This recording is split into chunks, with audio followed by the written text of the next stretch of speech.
저 말인가요? 내 이름은 종타쿠 오덕이죠. 우리 종도 여러분, 오늘 하루 어떠셨나요? 오늘은 인기 애니메이션 귀멸의 칼라에서 카나오가 헬가된다면 어떨지에 대한 가상 시나리오 2부입니다. 이 영상에는 원작의 스포일러와 개인적인 견해가 있으니 그 점 유의하시길 바랍니다. 大丈夫ですか? 그럼 시작해볼까요? 저번 영상에서는 카나에가 도우마에게 살해당한 뒤 복수심에 불탄 시노부가 카나오를 약물로 혈교화시키는 것에 성공하는 것까지 전개했었죠. 저번 영상을 보지 않으신 분들은 보고 오신 게 이 영상을 이해하고 즐기는 데 수월하니 보고 오는 거 추천드리고요. 이 가상 시나리오 컨텐츠는 원작의 고증을 철저히 따라가는 매끄러운 진행되지 않기 때문에 어느 정도의 설정이나 능력치 보증은 이해해 주었으면 좋겠습니다.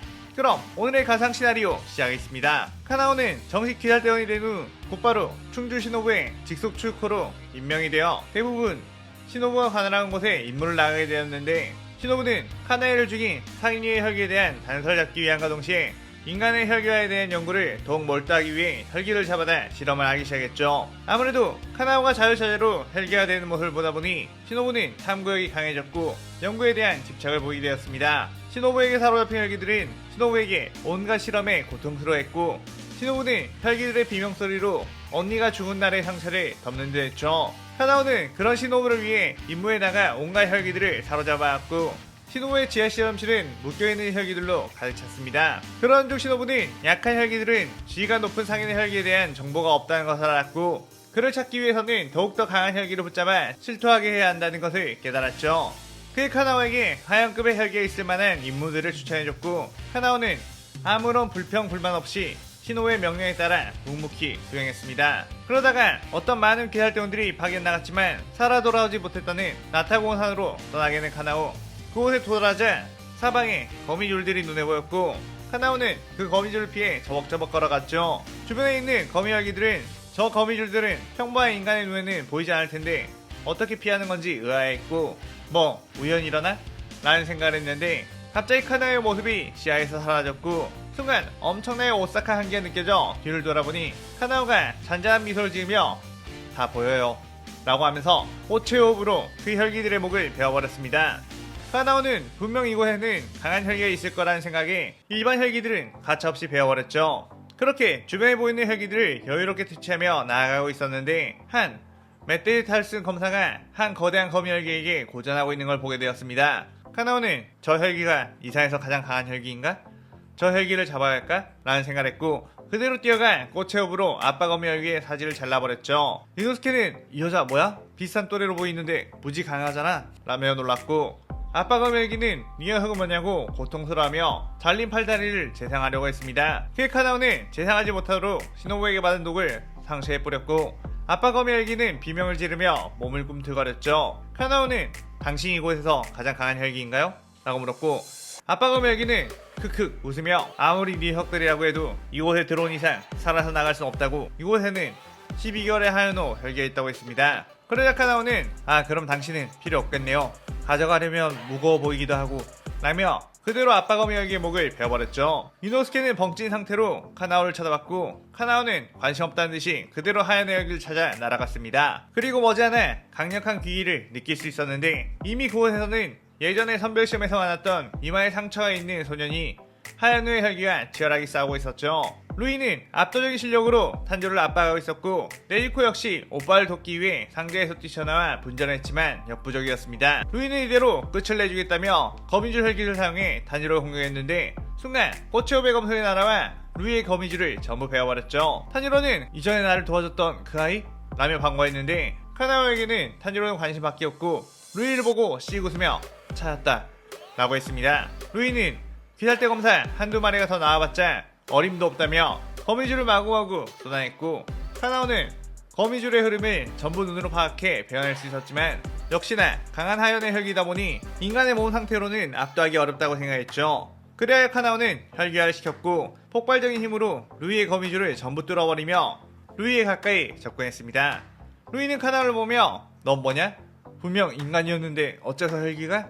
라며 당황했는데, 카나오는 그대로 꽃의 호흡으로 루이의 주변을 빙글빙글 돌며 팔다리를 날려버렸죠. 타니로는 그 압도적인 모습에 넋이 나가버렸고, 예전에 봤던 카나오의 혈기 모습이 착각이 아니었다는 것을 알았습니다. 카나오는 루이를 제압한 후 쇠사슬로 몸통을 꽁꽁 묶었고, 탄지로를 쓱 보며 탄지로에게 다가갔죠. 카나오는 시노부가 절대로 다른 귀살대원들에게 혈기의 모습을 들키면 안 된다고 했었기에 지금껏 임무 중에 혈기의 모습을 본 다른 귀살대원들은 모두 죽여버렸습니다. 카나오 입장에서는 귀살대에 들어와 있는 것은 그저 시노부를 위한 것, 인간들에 대한 애정이나 조직에 대한 충성도가 없었기에 그들의 목숨보다 시노부의 명령이 더 중요하다고 생각했었죠. 그래서 목격자인 탄지로 역시 죽이러 칼을 켜놓았는데 그 순간 네이코와 탄지로의 앞을 막아섰고 카나오는 네이코의 눈빛을 보고 이 사람을 지키려고 한다는 결의를 보게 되었습니다. 그러자 탄지로가 이 아이는 내 동생이야 제발 해치 말아줘 라며 애원을 했고 카나오는 현재 루이를 잡았으니 딱히 약해 보이는 네이코를 잡아갈 필요도 없었고 네이코는 인간을 지키고 다른 혈기와 싸우고 있는 걸 봐서는 자신과 동료라는 느낌이 있었기에 죽일 필요가 없다고 생각했죠. 그리고 탄지로 역시 뭔가 이 상황을 들킨 것에 대한 두려움이 얼굴에 쓰여 있었기에 딱히 가만히 놔두라도 자신의 비밀을 폭로할 것 같지 않았습니다. 그래야 처음으로 시노부의 명령이 아닌 자신의 의지로 결정을 한 후 탄지로 남매를 내버려 두었죠.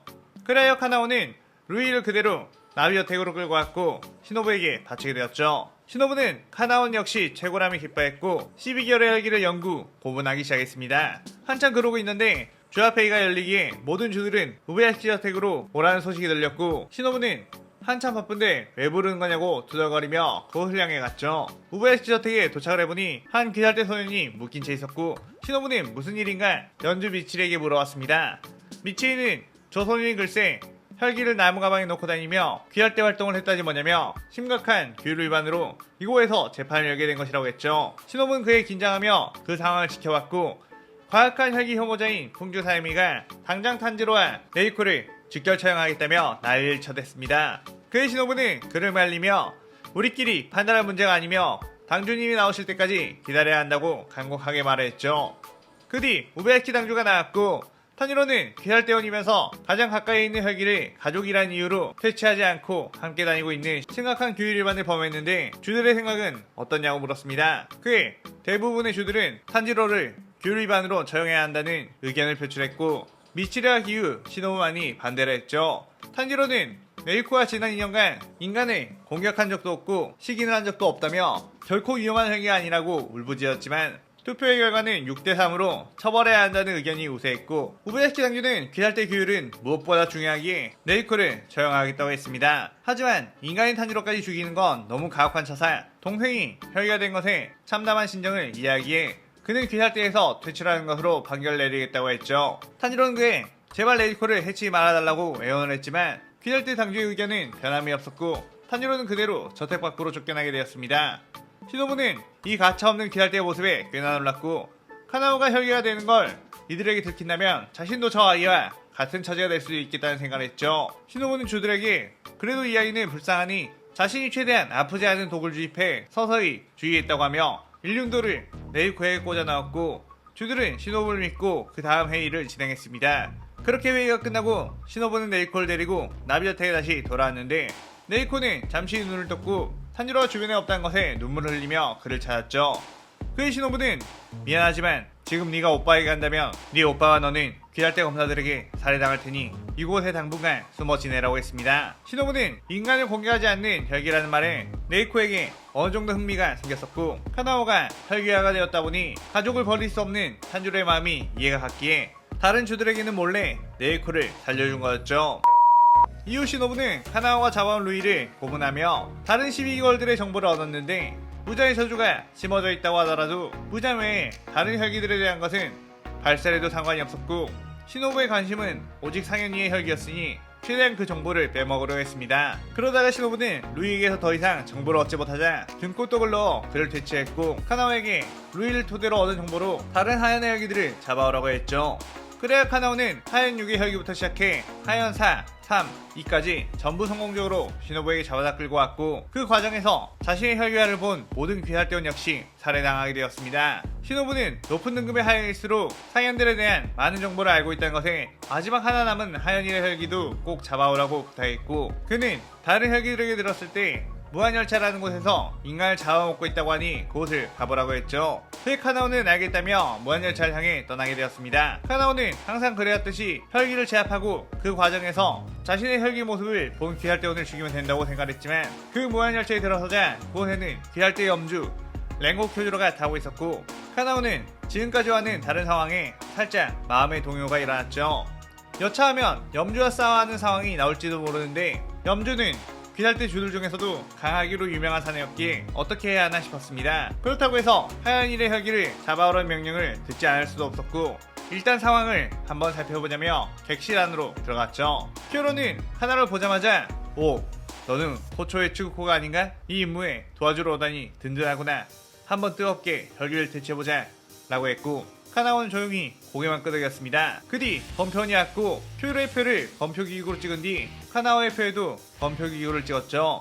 그리고 얼마 뒤 퓨로는 갑자기 졸음이 몰려와 잠에 빠지게 되었는데 카나오는 좌석에서 일어나 아까 그 검표원이 갔던 곳을 향해 걸어갔습니다. 아까 카나오는 검표원의 얼굴에서 어떤 두려운 감정을 읽었고 그가 가지고 있던 기구에 혈기술이 걸려있는 게 보였기에 검표를 받고 나서 정신을 바짝 차리고 있었고 정신기의 혈기술은 미리 그 존재를 알고만 있다면 정신력으로 충분히 버텨낼 수 있었기에 카나오는 잠에 들지 않을 수 있었죠. 그리고 나서 그대로 열차 곳곳에서 엠무의 흔적을 찾았고 그 혈기는 열차 지붕 위에 있다는 것을 유추할 수 있었습니다. 그대로 카나오는 열차 위에 올라가 엠무와 마주쳤고 엠무는 아주 감이 좋은 녀석이라며 수면 혈기술을 써 카나오를 공격했죠. 그때 카나오는 곧바로 혈기화를 발동했고 빠른 속도의 꽃의 호흡으로 엠무의 사지를 잘라버렸습니다.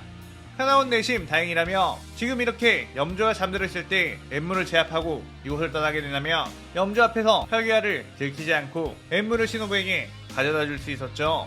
그렇게 카나오는 엠무의 몸을 묶으려고 했는데 엠무의 몸은 어째선지 열차 속으로 스며들어가기 시작했고 자세히 보니 자신이 공격했던 엠무는 본체가 아니었던 걸 알았습니다. 열차의 내부에는 촉들이 자라나 승객들을 공격했고 카나오는 열차에 융합된 엠무를 어떻게 데려가야 하는지 막막했는데 그때 마침 염주 큐로까지 깨어나 화염의 호흡으로 엠무의 촉수들을 베어버렸죠. 이런 상황에 잠이나 자고 있다니 주로서 한심하다며 이 혈기는 기필코네가 쓰러뜨리겠다고 든든한 표정을 지었고 카나오는 그러면 안 되는데 라고 당하며 이 시나리오 2부가 끝이 나게 됩니다.